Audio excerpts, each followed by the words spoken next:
Okay, it's over. Today's Leaving Certificate Higher Level English Paper 2 had lots of choice, some tough questions, but overall it was thoughtfully put together and suitably challenging. The vast majority of students who would have decided to answer on the single text would have been writing on Othello, and the questions on Othello were fine. 2 character questions with a twist.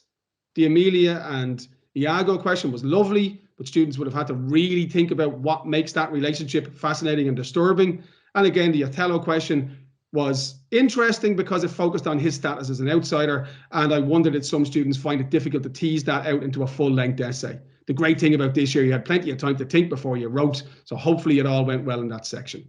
But the comparative, again, really, really nice. All 3 modes. Each mode had at least one question which was, accessible. The prepared student who had their work and their key moments ready, who understood the importance of writing in the comparative spirit, should not really have found too much difficulty. Although there were a couple of questions where the wording, things like resilience and things like divergence, may have been a little bit challenging, but that's okay. There was lots of choice, so I'm sure students will have looked at questions, and if they didn't like a particular wording of one question, they went and had a look at another one.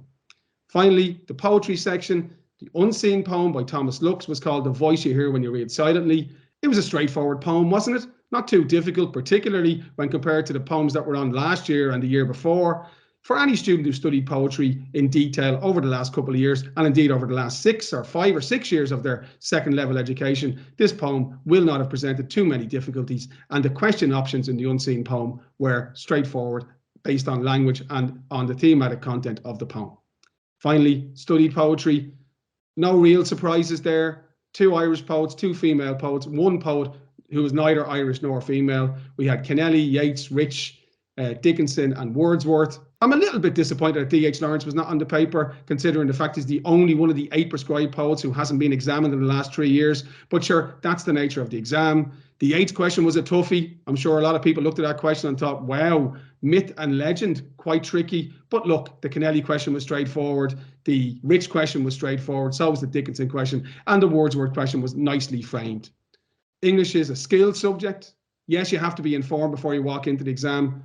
But those of you who worked on your analytical skills, your critical thinking skills, your planning skills, your structure, your articulation, your expression, all those things that your teachers will have been emphasizing over the course of the last couple of years, hopefully you will have found that exam fine, not too difficult, certainly not easy, some tough questions, but some nice choices, lots of variety. I hope it went well for you, and I wish you all the best of luck in the rest of your exams.